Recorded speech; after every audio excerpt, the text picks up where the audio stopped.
Hello बच्चों, कैसे हैं आप। मैं फिर से आपके लिए वीडियो लेकर आई हूँ और आज हम चर्चा करेंगे भारत में खाद्य सुरक्षा पर। जैसा कि हमारा अध्याय का नाम है भारत में खाद्य सुरक्षा, तो इसी विषय पर हम चर्चा करेंगे। तो सबसे पहले हम ये देखें कि जो हमने कल बात की थी पिछले वीडियो में कि असुरक्षित समूह कौन से हैं, तो उससे संबंधित दो कहानियां इस अध्याय में दी गई हैं। एक तो रामू की कहानी है जिसके दो बेटे एक बेटियां हैं, और एक जो बेटा 10 साल का है वो सरपंच के काम करता है, उसके बदले में उसको पूरे साल में केवल 1,000 रुपये मिलता है। उसकी पत्नी जो है घर का गोबर, उसका जानवरों की देखभाल करती है, गोबर निकालती है, ये सब काम करती है, और बचे हुए समय में वो भी कहीं जाकर थोड़ा बहुत काम किसी का करती है, दूध वूध भैंसों जानवरों का, तो उसके बदले उसको क्या मिलता है, आधा लीटर दूध मिलता है और कुछ सब्जियां, कुछ पका भोजन उसको मिल जाता है। जो बिजी दिन होते हैं, जब कृषि का कार्य बहुत अधिक होता है, तो उसकी पत्नी अपने पति के साथ खेतों में काम करवाती है। इसी प्रकार जो रामू है उसके पास 12 महीने में से 8 महीने जब कृषि का कार्य होता है तब उसके पास काम होता है। बाकी के 4 महीने उसके पास कोई काम नहीं होता, तो वो अन्य जगहों पर जाकर काम तलाशता है। जैसे कि कभी उसको ईंट भट्टे में ईंटें बनाने का काम मिल जाता है या अन्य कुछ। तो जब उसको नियमित काम मिलता है तब तो वो अपने परिवार के भोजन की पूरी व्यवस्था कर लेता है, लेकिन वो दिन जबकि उसको काम नहीं मिलता तब वह अपने परिवार के लिए भोजन भी उपलब्ध कराने में सक्षम नहीं होता है। तो ये गांव की कहानी थी। इसी प्रकार एक और अहमद की कहानी है जो शहर में बेंगलोर में रहता है, रिक्शा चलाता है। उसकी आय भी नियमित नहीं है। चूंकि अनियमित है तो कभी कभी जब उसको पूरा भोजन मिल जाता है, पैसा इतना कि वो अपना घर चला ले, साथ ही कुछ बचा ले, है ना। कभी कभी ऐसा होता है कि उसको पर्याप्त पैसे नहीं मिलते, तो ऐसे में उसके पास सहायता के लिए एक कार्ड है, जो पीला कार्ड जिसे बोलते हैं, पीडीएस कार्ड। उसके माध्यम से वो सस्ती दर पर अपने परिवार के लिए गेहूं चावल ये स्टॉक करके रख लेता है, और वो तब कर पाता है जिस दिन उसको अच्छी आमदनी मिलती है। तो ये कहानियां हैं गांव की और शहरों की, है ना। और ये पूरे भारत की कहानी भी कहीं ना कहीं दर्शाती है कि भारत में खाद्य सुरक्षित कौन है, तो कृषक लोग हैं, किसान लोग हैं, या वो लोग जिनकी मजदूरी नियमित नहीं है। तो हम बात करें 1943-40-43 में जब ये अकाल पड़ा था बंगाल का, उसके बाद इतना बड़ा अकाल कोई भारत में नहीं पड़ा है। और उसी समय से ये बातें उठाई गई कि भारत में खाद्य सुरक्षा, क्योंकि उस समय भूख से बहुत सारे लोग मरे थे, तो ये व्यवस्था की गई कि कैसे भारत में खाद्य सुरक्षा सुनिश्चित की जाए कि कोई भूख से ना मरे। तो उसके लिए 2-3 चीजें करी गई। एक तो यही जो सार्वजनिक वितरण प्रणाली थी उसको और मजबूत बनाया गया, पहले से देश में विद्यमान थी उसको और मजबूत बनाया गया। और जो एकीकृत बाल योजनाएं हैं जिनके माध्यम से बच्चों को पोषण युक्त भोजन उपलब्ध कराया जाता है, वो, है ना। और एक और जो गरीबी उन्मूलन कार्यक्रम है जिसके माध्यम से अन्य के काम के बदले अनाज योजना, ऐसी बहुत सारी योजनाएं सरकार ने चलाई। तो ये चीजों के माध्यम से ये सुनिश्चित भारत में किया जा रहा है कि कोई भी भूख से ना मरे, सभी को कम से कम खाद्यान्न उपलब्ध हो, पोषण युक्त भोजन जितना हो सके, संभव हो सके वो उपलब्ध करा सके। तो हम सबसे पहले देखते हैं कि भारत में खाद्य सुरक्षा के लिए जब 1970 के दशक में हरित क्रांति लाई गई, तो उसके बाद से कभी भी विपरीत परिस्थितियां होने के बाद भी अकाल जैसी स्थिति का सामना भारत को नहीं करना पड़ा कि लोग भूखे मर रहे हैं। उसके पीछे कारण है उसके उनकी जो खाद्य सुरक्षा प्रणाली है उसके दो प्रमुख घटक हैं जिनके माध्यम से उन्होंने व्यवस्था बना रखी है। तो पहला जो है वो है बफर स्टॉक, है ना। हरित क्रांति के बाद देश में अकाल नहीं पड़ा। भारत में खाद्य सुरक्षा के दो घटक हैं, और वो घटक हैं कौन कौन से। एक तो है बफर स्टॉक। तो बफर स्टॉक क्या है, भारतीय खाद्य निगम जिसे एफसीआई कहते हैं के माध्यम से सरकार द्वारा अधिप्राप्त अनाज, गेहूं और चावल का भंडार है। यह विभिन्न राज्यों में सरकार द्वारा घोषित निश्चित मूल्य पर खरीदा जाता है जिसे समर्थित मूल्य कहते हैं। यह बफर स्टॉक सरकार गरीबों को बाजार मूल्य से कम कीमत पर अनाज उपलब्ध कराने के लिए रखती है, ठीक है। तो ये क्या है, ये वो स्टॉक है बफर स्टॉक। दो घटक हैं, एक तो बफर स्टॉक, दूसरा सार्वजनिक वितरण प्रणाली। तो बफर स्टॉक में जो स्टॉक में अनाज उपलब्ध होता है उसी को सार्वजनिक वितरण प्रणाली द्वारा जन जन तक पहुंचाया जाता है। तो बफर स्टॉक में क्या करते हैं, ये चावल, गेहूं या अन्य अनाज जो होता है उसको विभिन्न राज्यों से, जो उत्पादक राज्य हैं अलग अलग राज्यों में सरकार फसल से पहले एक समर्थन मूल्य घोषित करती है, गेहूं का, धान का, सबका। उस मूल्य पर किसानों से खरीदती है और इस स्टॉक को प्रिजर्व करके और गरीबों में बांटने के लिए, है ना, कम कीमत पर, बाजार मूल्य से कम कीमत पर वो उन गरीबों को बांटते हैं। तो ये बफर स्टॉक है ना। हर बार अलग अलग समर्थन मूल्य घोषित होता है और इस अनाज को वो गरीबों के लिए प्रिजर्व करके रखते हैं। ठीक, दूसरा जो है वो है सार्वजनिक वितरण प्रणाली। तो सार्वजनिक वितरण प्रणाली पहले से ही भारत में मौजूद थी, लेकिन बंगाल के अकाल के बाद इसको और ज़्यादा स्ट्रॉन्ग किया गया कि भाई जाकर जो है इनको जगह जगह जो राशन कार्ड हैं उनके कम कीमत पर सभी को खाद्यान्न उपलब्ध हो सके। तो दूसरा जो घटक है वो है सार्वजनिक वितरण प्रणाली, है ना। एक तो बफर स्टॉक होता है, दूसरा होता है सार्वजनिक वितरण प्रणाली।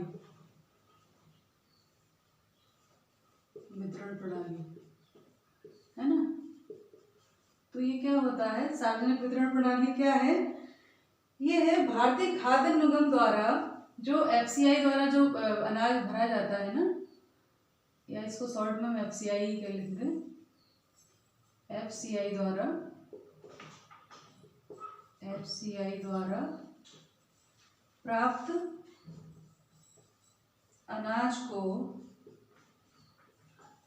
जो FCI है उसके द्वारा जो अनाज भंडारण किया गया है, अनाज को समाज के गरीब वर्गों में वितरित करते हैं, है ना। सार्वजनिक वितरण प्रणाली FCI द्वारा प्राप्त अनाज को समाज के गरीब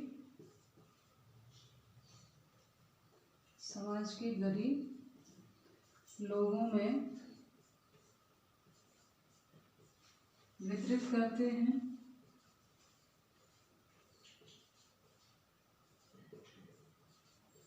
इसे क्या कहते हैं? इसे सार्वजनिक वितरण प्रणाली कहते हैं।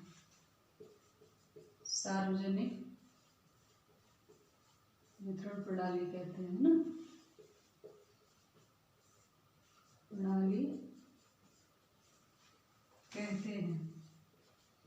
इसके माध्यम से लोगों तक अनाज पहुंचाया जाता है। कुछ निश्चित होती है कि हर परिवार को वो जो कार्ड होते हैं उनके माध्यम से वितरित करते हैं। उनकी क्षमता अनुसार परिवार में जितने सदस्य होते हैं उनके माध्यम से निश्चित मात्रा में कम कीमत पर वो खाद्यान्न उपलब्ध कराया जाता है ना। तो उसको सार्वजनिक वितरण प्रणाली कहते हैं। और ये अधिकांश कस्बों, गांव, शहरों में राशन की दुकानें हैं, है ना। ये क्या है? अधिकांश शहरों,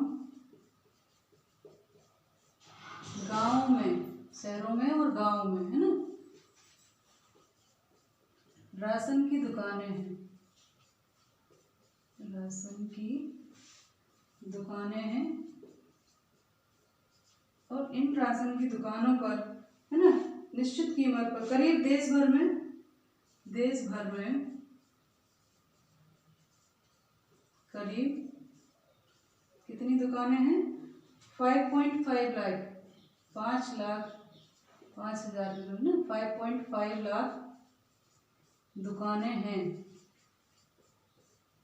है ना, जिनके माध्यम से ये वितरण किया जाता है ना। करीब 5.5 लाख दुकानें हैं पूरे भारत में, देश भर में, शहरों गांवों को मिलाकर, जिनके माध्यम से ये वितरण किया जाता है।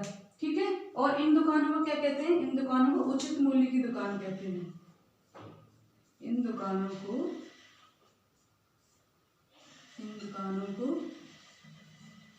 उचित मूल्य की दुकान कहते हैं। ठीक है, उचित मूल्य की दुकान कहते हैं। ठीक है। इनके माध्यम से वो राशन बांटा जाता है। ठीक है।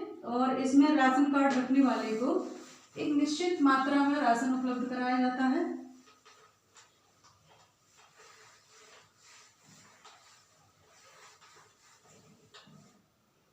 इन दुकानों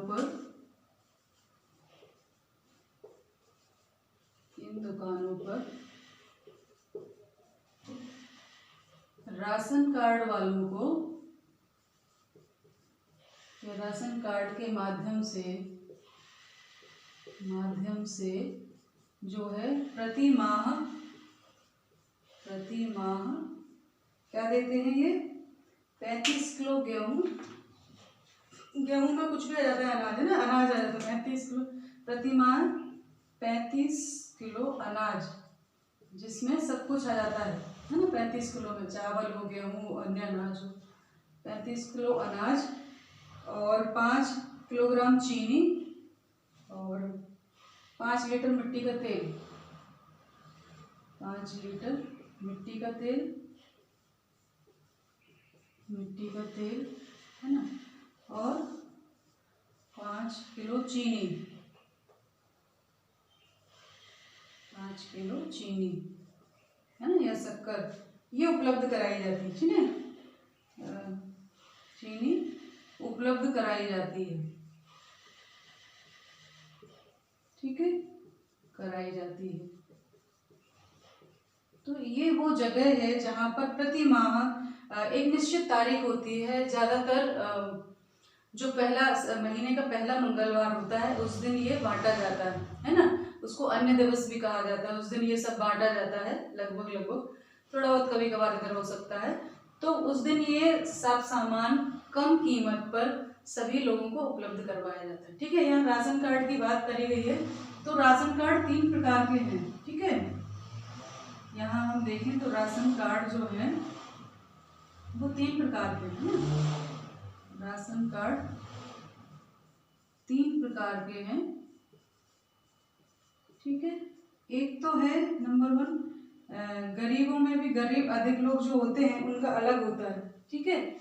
और 3 तरह के होते हैं, एक होता है पहले निर्धनों में भी, निर्धन के लिए, निर्धनों में भी निर्धन, अत्यधिक निर्धन जिन्हें कहते हैं ना, निर्धनों में भी निर्धन।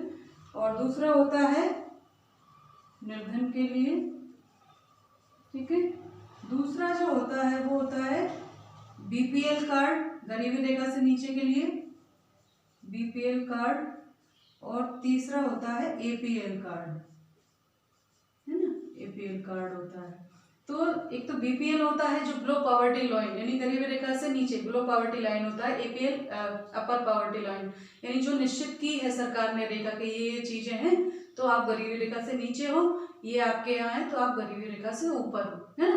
तो ये 3 तरह के कार्ड होते हैं जिनके माध्यम से उसी अनुसार उनको, एपीएल वालों को थोड़ा ज्यादा मूल्य पर उपलब्ध होता है और जो बीपीएल वाले होते हैं उनको कम कीमत पर। कभी किसी को तो मुफ्त भी उपलब्ध होता है, जो अति निर्धन लोग होते हैं ना, उनको मुफ्त भी उपलब्ध होता है। और इस प्रकार से वर्तमान में जो है 3 रुपये किलो गेहूं है ना, 3 रुपये किलो गेहूं बढ़ रहा है और चावल बढ़ रहा है, अलग अलग वो सब चीजें, और अन्य अनाज जो है वो भी। तो वर्तमान में हम देखें कितनी कीमत है, गेहूं 2 रुपये किलो, गेहूं 2 रुपये किलो, ठीक है। चावल इन्हीं कार्डधारियों को मिलता है, ये चावल जो है वो मिलता है 3 रुपये किलो, ठीक है। और जो अन्य अनाज है वो मिलता है 1 रुपये किलो, है ना। ये कार्डधारी जो होते हैं उनको इतनी कम कीमत पर जो गेहूं या चावल हमें 20 रुपये किलो मार्केट में या 50 रुपये किलो, 30 रुपये किलो मिलता है, वही वहां पर 2 रुपये और 3 रुपये किलो में उपलब्ध हो जाता है। तो ये इतना पर्याप्त है कि व्यक्ति अपने कम से कम खाद्यान्न उपलब्ध हो सके सभी के लिए, ये इसका पूरा वो है, ठीक है। इसी क्रम में हम आगे बढ़ते हैं। भारत में खाद्य सुरक्षा उपलब्ध कराने के लिए 2-3 काम किए गए थे। एक तो सार्वजनिक वितरण प्रणाली को मजबूत किया गया था, दूसरा एकीकृत वो किया था, बालवाड़ी कार्यक्रम, एकीकृत बाल विकास कार्यक्रम लागू किया, जिसके माध्यम से आंगनबाड़ियां खोली गई, है ना, और उन आंगनबाड़ियों में बच्चों को पोषण युक्त भोजन उपलब्ध कराया गया। तो वर्तमान में जो मजबूत स्तंभ है खाद्य सुरक्षा का वो 2 है। एक तो ये है कि मध्याह्न भोजन जो बढ़ता है, दोपहर का भोजन, और एक सार्वजनिक वितरण प्रणाली।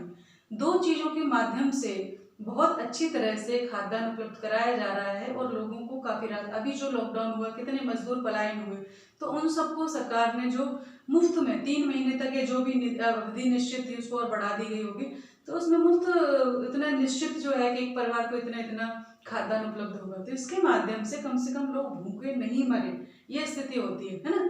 तो ये खाद्य सुरक्षा यही है कि भारत में सभी को खाद्यान्न उपलब्ध हो, कोई भूखा ना मरे, तो ये स्थिति है।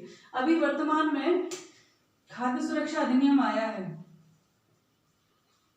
खाद्य सुरक्षा अधिनियम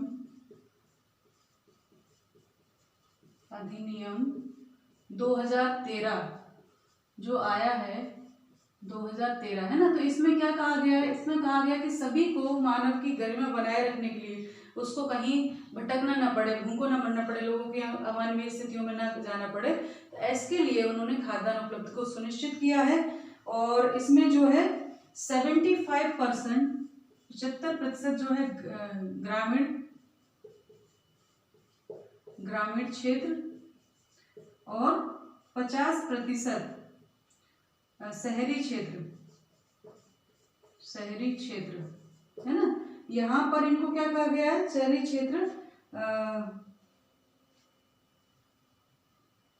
की जनसंख्या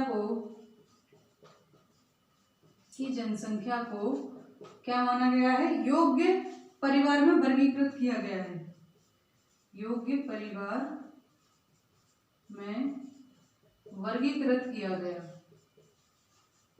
है ना, किया गया। और सन 2000 में जो है 2000 में क्या आई थी, अंत्योदय योजना आई है, अंत्योदय योजना है ना।